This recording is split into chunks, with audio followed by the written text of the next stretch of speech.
تذكر يوما كنت تعانق دمعة الفكر تناجي الله في صبر وترجو رحمة.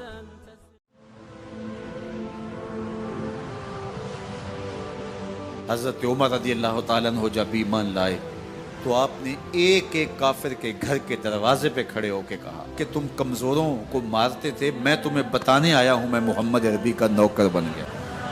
بلکہ آپ نے اعلان کیا جس نے اپنی بیوی کو بیوہ اور بچوں کو یتیم کروانا ہو اور اپنے ماں باپ کی کمر کو جھکانا ہو وہ عمر کے مقابلے میں آئے۔ اللہ اکبر۔ زنیرہ نامی ایک خاتون تھی، بہت کمزور۔ راوی کہتا ہے کہ اس کی ہڈیوں میں گودا نہیں تھا، عشق رسول تھا، اور اس کا ظالم آقا اس کو مارتا ہے، اور جب مار مار کے تھک جاتا ہے ادھر سے عمر آ رہے ہیں، یہ اسلام لانے کی پہلے کی کہانی ہے، ادھر سے عمر آ رہے ہیں تو اس نے کہا عمر تم جوان آدمی ہو تو یہ چھوڑتی نہیں ہے اپنے نبی کا نام، ذرا تم آؤ۔ عمر کوڑا پکڑ لیتے ہیں، اسے مارتے مارتے مارتے تھک جاتے ہیں تو پانی پینے لگتے ہیں، تو کہتے ہیں مجھے تیرے پہ ترس نہیں آیا لیکن میں ذرا پانی پینے لگا ہوں، اور پھر گلے کے اندر ڈال کر کے کوڑا اور اس کی رسی کو بل دیتے ہیں اور اس کی آنکھیں باہر نکل آتی ہیں اور کہتے ہیں بلا اپنے نبی کو جو تیری آنکھوں کی بینائی واپس کرے۔ اللہ اکبر۔ تو اس نے آسمان کی طرف منہ کر کے کہا مالک میں کبھی بھی آنکھوں کی بینائی نہ مانگتی لیکن اب تیرے نبی کی عزت کا سوال ہے۔ آنکھوں کی بینائی واپس ہو جاتی ہے۔ زنیرہ کو بڑا مارا۔ آج عمر گلیوں میں آنکھوں میں آنسو ہیں اور عجیب دل بے تاب ہے اور کہتے ہیں آؤ بھئی میں حضور کا غلام بن گیا ہوں، تمہیں بتانے آیا ہوں۔ زنیرہ نے موڑ کاٹا تو آگے عمر یہ آواز دے رہے تھے۔ زنیرہ ایک کونے پہ کھڑے ہو کے رو کے کہتی ہے عمر تم تو بڑے اس دن جوش و غضب میں تھے اور تم مارتے ہوئے تھکتے نہیں تھے۔ تو عمر نے کہا زنیرہ اس دن میں نے دیکھا نہیں تھا، اب میں محمد عربی کو دیکھ آیا ہوں۔ جنہ ویکھیا نہیں ہو کرن گلاں، جنہ ویکھیا نہیں ہو کرن گلاں، جنہ ویکھیا ہو تے بول دے جڑے محرم راز حقیقت دے اور راز حقیقت کھول دے۔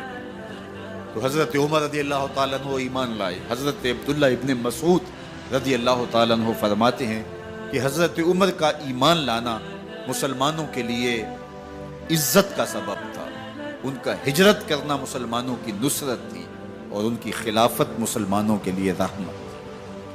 حضرت عمر رضی اللہ تعالیٰ عنہ وہ ہیں کہ میرے حضور نے فرمایا لوگوں جب نیک لوگوں کا ذکر کرو تو میرے عمر کا تذکرہ ضرور کیا کرو۔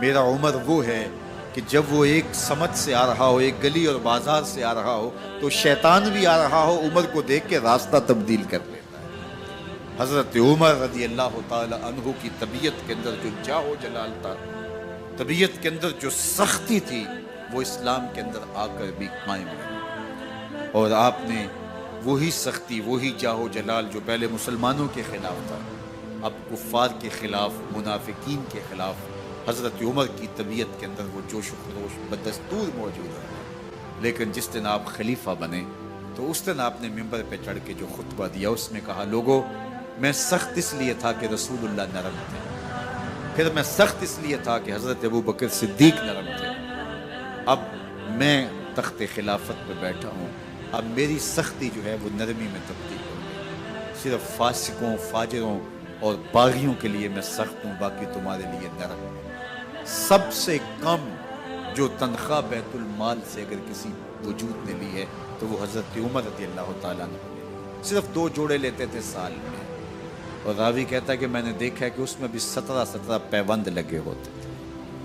حضرت عمر رضی اللہ تعالیٰ عنہ کا طرز زندگی، آپ کا انداز معاشرت اور آپ کا انداز خلافت، ہر لمحہ آپ کی زندگی کا اٹھا کے دیکھیے کتنی مرتبہ قرآن حضرت عمر کی رائے کے مطابق نازل ہے۔ اللہ تعالیٰ جل شانہ نے ان کو صاحب الہام بنایا تھا۔ ہر امت میں کوئی صاحب الہام ہوتا ہے، حضور کی امت کا صاحب الہام حضرت عمر رضی اللہ تعالیٰ، اور آقا کریم نے انہیں اپنا وزیر قرار دیا۔ فرمایا میرے 2 وزیر آسمانوں میں ہیں، 2 وزیر زمینوں میں ہیں۔ آسمانوں کے وزیر جبرائیل اور میکائیل ہیں اور زمین کے وزیر ابو بکر اور عمر ہیں۔ رضی اللہ تعالی عنہما۔ ایک دن حضرت عمر بیٹھ کے رو رہے تھے تو کسی نے کہا حضرت رو کیوں رہے ہیں؟ فرمایا کہ میں اس لیے رو رہا ہوں کہ فلاں پل سے بکریاں گزری ہیں، تو پل کے اندر شکستگی تھی، ٹوٹا ہوا تھا پل درمیان میں، اس میں ایک بکری کی ٹانگ ٹوٹ گئی ہے، تو میں ڈرتا ہوں کہ میرا رب یہ نہ پوچھے کہ عمر تو نے پل صحیح تعمیر نہیں کروائے تھے کہ ایک بکری کی ٹانگ کیوں ٹوٹی ہے۔ یہ ہیں حضرت عمر رضی اللہ تعالی عنہ۔ اللہ اکبر۔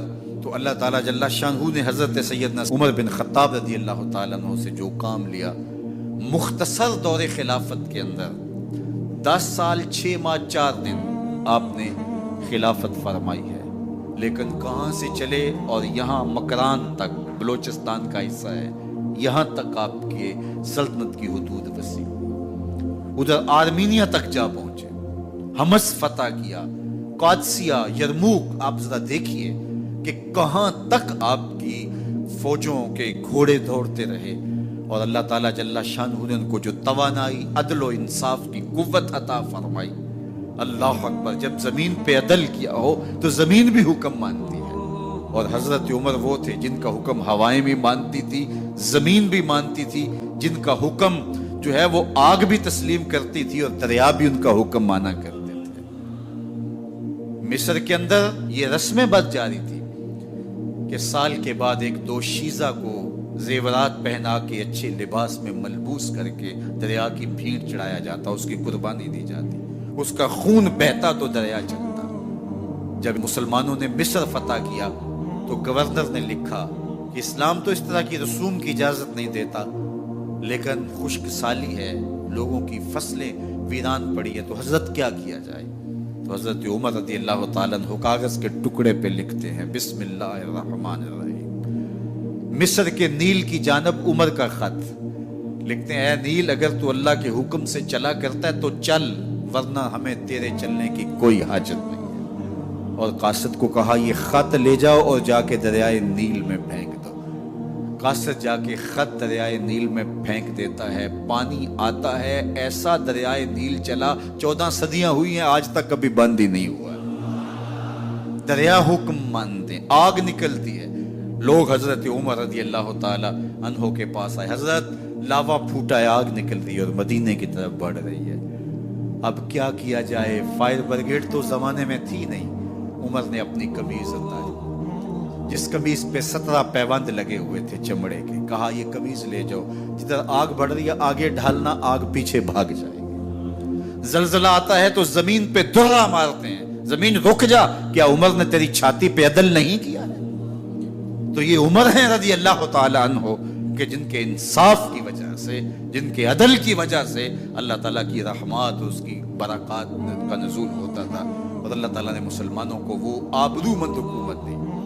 کائنات کی تاریخ کے اندر ایسی حکومت آپ نے نہیں دیکھی ہوگی جو حضرت عمر نے حکومت کی ہے۔ اللہ اکبر۔ فرمایا فرات کے کنارے پہ ایک کتا بھی پیاسا مر گیا تو اس کا حساب بھی عمر سے ہوگا۔ باہر سے سفیر آتا ہے اور آ کے پوچھتا ہے کہ میں امیر المومنین کے، مسلمانوں کے حکمران کے محل میں جانا ہے، تو مسکرا کے کہتے ہیں ہمارے امیر کا تو کوئی محل نہیں ہے۔ کہا کہاں ہے تمہارا امیر؟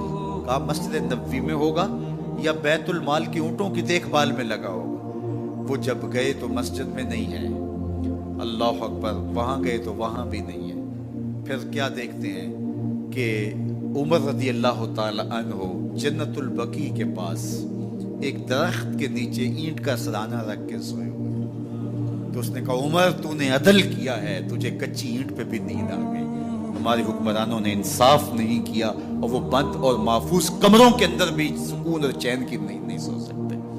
حضرت سیدنا عمر رضی اللہ تعالیٰ عنہ نے اس طرح ان امور سلطنت نبھائے۔ آپ دن کو لوگوں کی دیکھ بھالی کرتے، لوگوں کی ضروریات سنتے سمجھتے، اور جب رات پڑتی لوگ سو جاتے، عمر مدینے کی گلیوں میں پہرا دیتے۔ کائنات نے کوئی ایسا بھی حکمران دیکھا ہوگا؟